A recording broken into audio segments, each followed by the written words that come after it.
is Madge Tingle. Welcome back to Madge's Meals. Now, this video will probably be the last Madge's Meals video that I'll be doing in this kitchen, because as you know, I am moving away from this place to Mantfield very, very soon. Like, I'm days away from moving. So, you know, saying goodbye to this kitchen. I mean, it won't be goodbye, I still see it when I go to see my old lady friends, but it'll be goodbye for, like, you know, me, because I probably won't be using it ever again, as I'll be in my new house at Mantfield. And so, for this episode of Madge's Meals, I'm going to be showing you how to make some healthy cupcakes. So, yes, I get it. You young people want to eat healthy now and find healthy alternatives. And so, here you go, throwing this at you.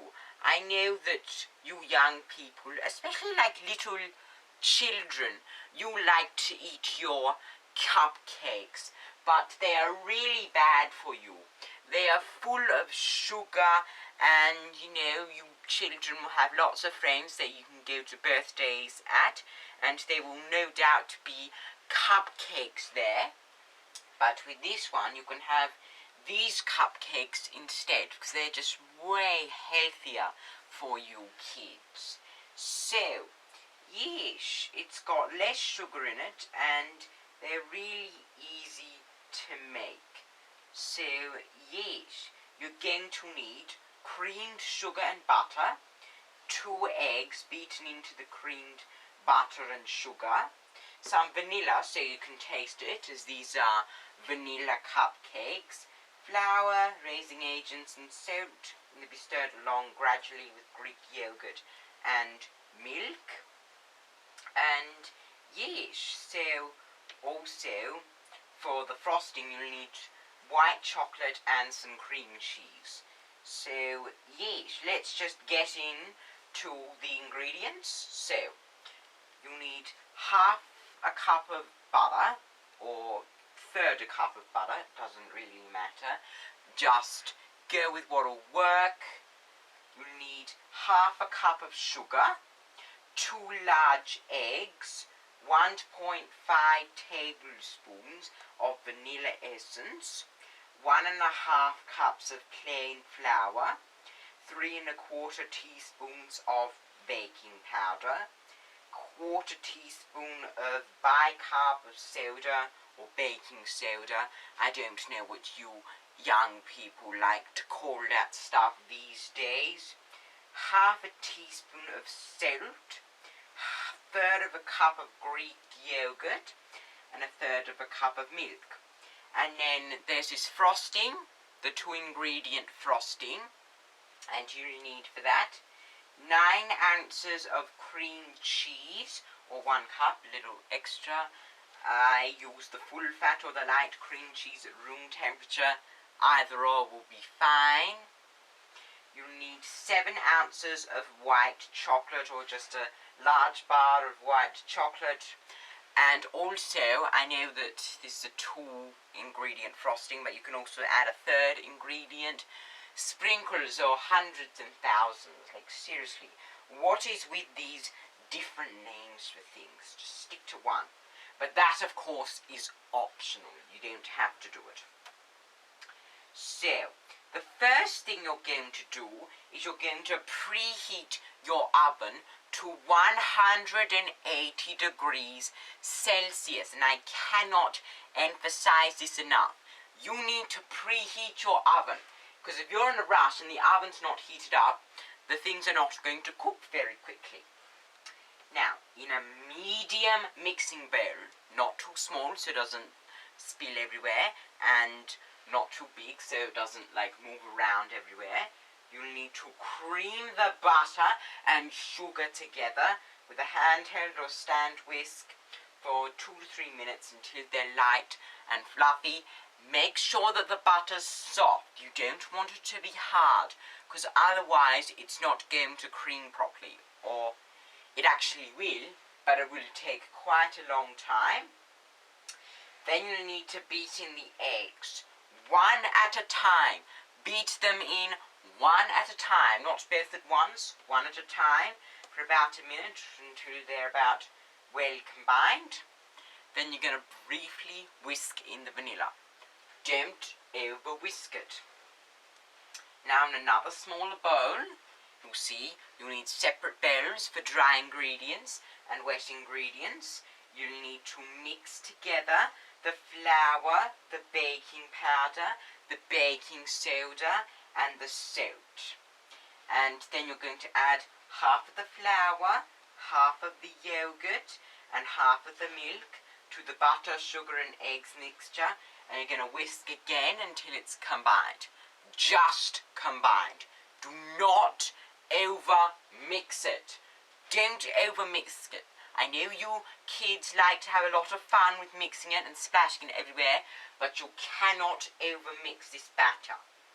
Then you're going to add the rest of the flour, and then you're also going to add the milk and the yogurt, and you're going to whisk again until it's just combined. Not fully combined, just combined. Then you're going to place some cupcake cases in a cupcake or muffin pan, because otherwise it'll just stick, and you're going to have a very hard time cleaning the muffin pan or cake pan, whatever you choose to use. Fill each case about halfway with batter, not all the way, because otherwise you do know that there are raising agents in the batter. They make the cakes rise, and they'll spill everywhere, and you have a lot of cleaning to do. Then you're going to bake for about 15 minutes, and you can do that hack where you can put a skewer or knife, poke it into the center of the cake, and if it comes out clean, it's ready. But if there are lots of crumbs on it, or liquid mixture on it, let it cook for a bit. And then cool it on a wire rack before you eat them. You do not want them to be too hot. You don't want to burn yourself. And also, you need to have them cool so that the icing can be put on, because otherwise if you put on the icing on the cakes while they're too hot, the icing will just melt and just collapse, and that'll be a disaster, won't it? Yes, it will. So when the cakes are finished cooling completely, you're going to break the white chocolate up into a bowl or a jug, and you're going to melt it in the microwave 30-second bursts, okay? Don't do it all at once. You need to make sure that it's evenly melted. Or you can do a trick where you can melt it in a bowl over a pan of boiling water, but don't let the bottom of the bowl touch the water. You cannot let that happen. Then what you're going to do is you're going to take another bowl or jug, and you're going to beat the cream cheese with a handheld whisk. Slowly, not all at once, slowly drizzle in the melted white chocolate, and then you're going to whisk until it's well combined. So with this, it's okay to overmix it, but you can't overmix the cake batter. And put the white chocolate mixture in slowly. Then what you're going to do, you need to do this quickly, scrape the frosting into a piping bag with a nozzle on it, and then you're going to pipe small, not huge, small swirls of frosting onto the cakes. Start from the outside and then work in, and you can add the sprinkles.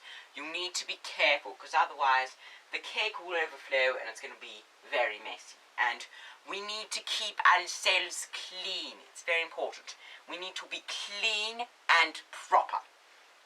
And here's a few tips.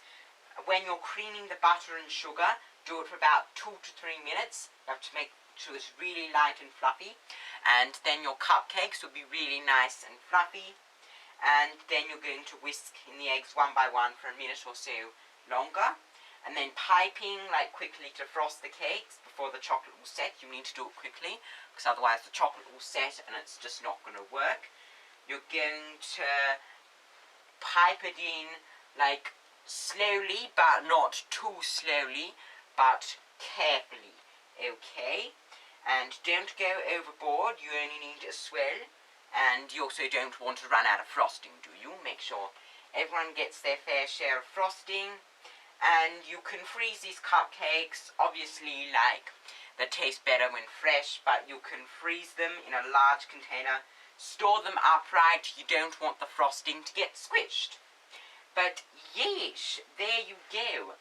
That is how you make healthy cupcakes that you can serve at a children's birthday party, so the children don't get hyperactive on sugar, because we need young kids to be healthy now. We need healthy food.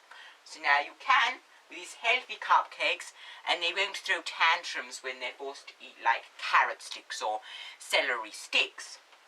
So I hope you enjoyed this episode of Madge's Meals. Press the thumbs up button if you liked the video, and the thumbs down button if you don't like the video.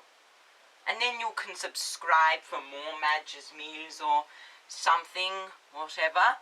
And I will see you next time. Goodbye.